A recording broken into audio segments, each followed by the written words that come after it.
My name's Charlie Martin. I'm a professional racing driver and LGBTQ+ rights activist. This year I'm competing in the European Lamborghini Super Trofeo, racing with my teammate Jason Keats with Brutal Fish Racing Team.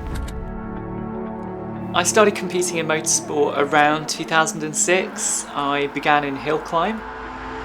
I don't have any family history of motorsport, but one of my best friends at school, his dad used to race at club level, and I used to go away with them from maybe the age of 10 or 11, be in the paddock all weekend, camping and just surrounded by cars, and I found it amazing being in that environment. Hill climb really appealed to me because it was club racing, it was very friendly, a very welcoming environment to be in, and also it was quite cost effective. It felt like an easy place to start. I guess I loved the idea of circuit racing and endurance racing, having been to Le Mans 3 years running. That experience blew me away, but when I looked at motorsport at that level, I just couldn't ever fathom how I would ever have the money to compete. So for a long time I just felt like hill climb was my place. At the end of 2017 I had the opportunity to race the normal prototype from hill climb in an endurance race. And there was one race that I could afford to do in the calendar, and it was at Le Mans. Finishing on the podium at Le Mans, although it was just a small race, it was an incredible moment for me in my life. In 2018 I came out as transgender in motorsport, which was a pretty scary thing if I'm honest. That was the point that I started to go into circuit racing. I went to race at a professional level in my career. That really began with me asking everybody at Silverstone at the British GT Championship round that we were supporting to run pride stickers on their cars, which was the first in motorsport. It turned out to be a huge success. The whole grid was wearing pride stickers, and it's something that I'd like to think helped pave the way for the foundation of Racing Pride 12 months later. Really in the hope of just creating a pathway for people like me who have traditionally looked at the sport and never seen anyone who represents them. If you've always looked at the sport and just seen people that look like you, it's perhaps easy to think, yeah, you know, why wouldn't I go and do this? Why wouldn't I be successful? Why wouldn't I have a career? But if you can't see that, it's very limiting. It can feel like a barrier. It was an incredible opportunity to race in America last year in an IMSA sanctioned series in the Lamborghini Super Trofeo.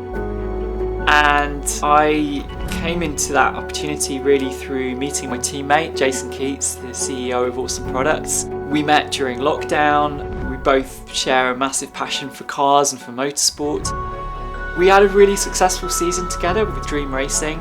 We finished in second place. We were about 2 points off the lead coming to the last race, and we got a puncture. I've always dreamt of competing in the States, and it really lived up to my expectations, driving at tracks like Watkins Glen, Road America, Laguna Seca, and getting our first race win at Road America, being the first transgender driver in history to ever stand on an IMSA podium, was a pretty historical moment for me too.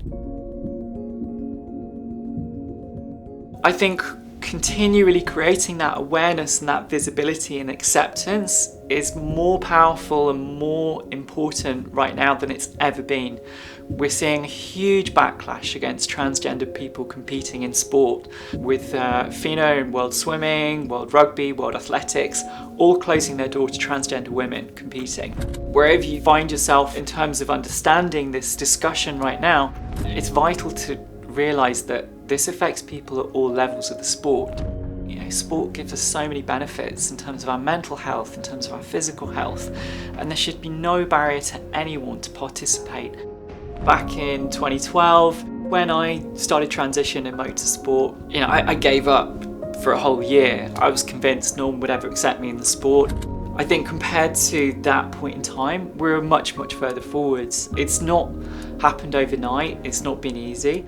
But we're seeing some amazing initiatives happen, whether you're looking at what Motorsport UK have been doing with their EDI committee and the various subcommittees all formed around inclusion and opening up the sport, and seeing Motorsport UK join the Rainbow Laces campaign for the first time in November last year was a really historical moment and a real ray of hope for inclusion in motorsport. So I think things are really moving in the right direction. It's about being inquisitive, learning from one another, asking questions, fostering more empathy, and really a growth mindset. And that's something that we have to take forwards into the future and constantly evaluate where we are and how we can be better and how we can improve and how we can continually attract younger generations of people into the sport so that they feel represented.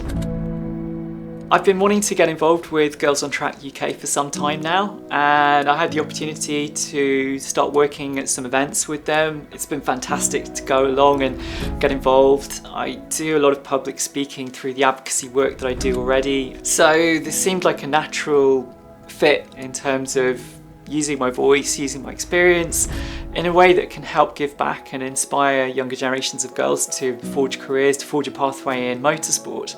So I'm absolutely thrilled to be announced as an ambassador for the programme. So this year we're continuing with the Super Trofeo Championship, but we've moved over to Europe with a different team, with Brutal Fish Racing. And Jason and I had an intense first round because it's a massive grid this year with 49 cars. The second race on Sunday was incredible. I managed to push really hard during my stint, got us up to third, and then I was within distance of second place, which I managed to overtake on T11 of the last lap, which is probably one of the best feelings I think I've had in my racing career so far. We're really proud to have incorporated the Progress flag into the new livery on the car this year, so it was an amazing feeling, especially at the weekend, to be on the podium right at the beginning of Pride Month. Looking to the future, my ambition is absolutely still to make history as the first transgender driver at 24 Hours of Le Mans. That would be an incredible thing, I think, to achieve, not just as a driver, but also to create incredible visibility for the LGBTQ+ community at the greatest endurance race in the world. Obviously, I look at programmes like the Iron Dames and what's been achieved by them the last few years. I think when we consider Pride Month, it's quite often these days that people tend to think of Pride as a big celebration, a big party, it's all positivity, people out in the streets having a good time.